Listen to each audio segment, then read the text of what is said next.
A listener production. Hello, Natarsha Belling with you and welcome to the afternoon edition of The Briefing. Coming up in our deep dive, the Aussie Twins going viral. And one guy, he was up there with our mum and he went up there and he was coming back down towards us and he goes, run, he's got a gun. And our heart started to pound and I said, oh, Mum, where's Mum? It's not the first time the Queensland sisters have made international headlines, but the new interview has sparked another conversation about their incredible connection. We chat with twins expert Professor Jeff Craig about whether it's real and their bizarre ability to finish each other's sentences. But first, let's check the afternoon headlines this Wednesday, the 23rd of April. An apparent backflip from the US president over the international trade war. Donald Trump says a tariff deal with China could happen pretty quickly and that he isn't going to play hardball. Mr. Trump also signalled he'd cut his 145% tariff on Chinese goods substantially, but he didn't give any specifics. I'm not going to say, I'm going to play hardball with China. I'm going to play hardball with you, President Xi. No. We're going to be very nice. They're going to be very nice. It comes as fears grow of the tariff standoff sparking a recession in the US.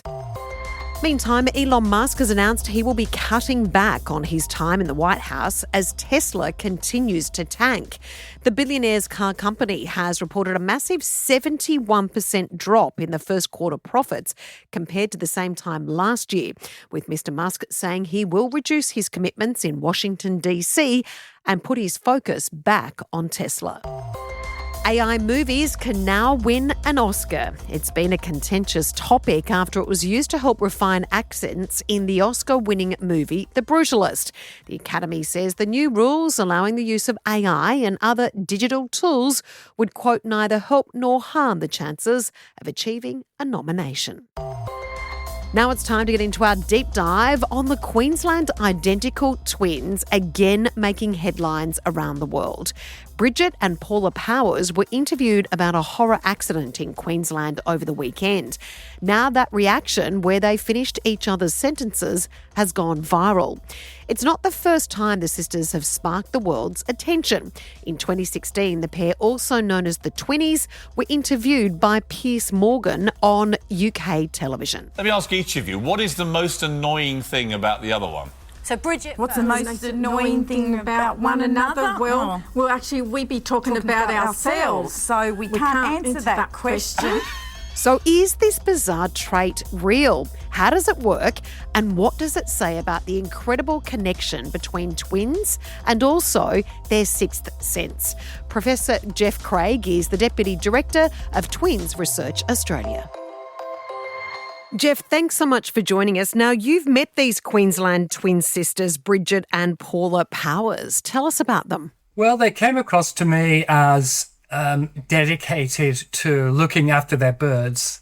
They visited me in Melbourne about 10 years ago, and they were always on the phone just to check how the birds were back home. And they just appeared, natural at speaking, but of course spoke in unison most of the time. When you watch them speak in unison, it's actually quite extraordinary. Now, as we mentioned, they've gone viral for a second or third time after doing this recent interview. And some people are saying this can't be real. This must be rehearsed. But you've seen them and it is real. Yes, it's real. And it appears, I noticed some comments have said, you just see one's following the other. But they are almost synchronous. So it is, and I think this is because they spent their whole life together. They have the same genes. They live in the same house, and they can guess each other's replies. And yes, it could be a slight delay in one hearing the other, but that's fine. It's normal for this kind of relationship, a very close relationship with twins living together. It's relatively common in this kind of relationship for twins to mirror each other's language and just know what each of them is even thinking, as it were. It's quite extraordinary. So tell us about twins. Do you think this is more pronounced that they can finish each other's sentences and know what one is thinking because they live together 24/7?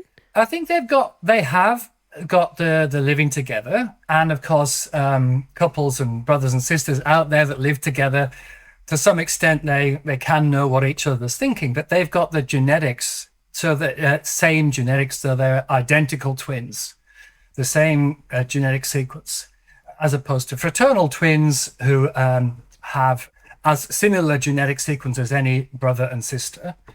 And so they've got the genes that influence their behavior and their interests, plus the shared environment, and they've been building up together these interests and the shared living environment. And it is not surprising to me that they do speak in unison, also because they are amazing collaborators as well. If you see some of the footage of them looking after the birds, they know what each other is doing, and they have been were described by Steve Irwin as performing miracles, because only they could handle the troublesome birds. No vet could. And so it's just this strength they have as a pair of individuals, that they just get on well and know what each other's thinking. So does that mean they have even this special gift with then understanding how to handle these birds?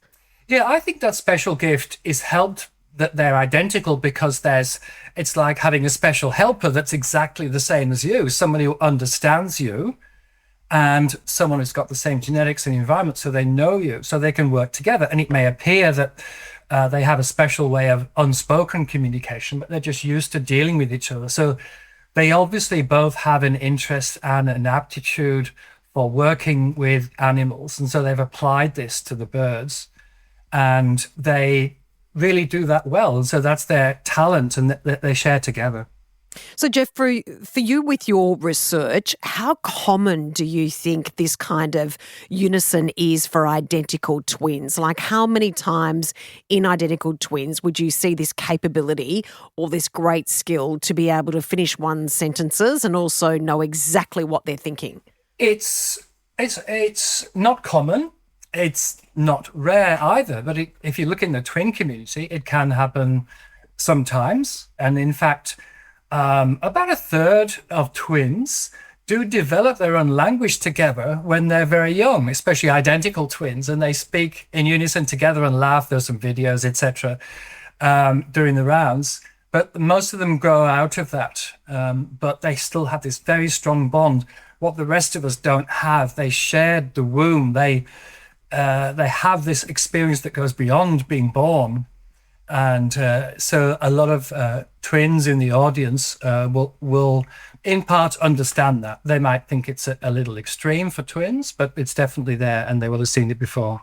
Jeff, in regards to even non-identical twins, you speak about this incredible bond that often they form within the womb and then continue throughout, living together so closely as they're growing up. I've even heard of stories of twins, and they're non-identical, that have this like sixth sense about somebody. For example, if the twinnie's going through great heartbreak, they'll then feel the same kind of pain within their heart. Is that very common as well? It's quite common. I think some scientists kind of think, oh, well, that's, that doesn't make sense. But you speak to twins themselves, it makes a whole lot of sense. Again, for the reasons that they've spent their whole lives together, or they've spent a decent proportion of lives together.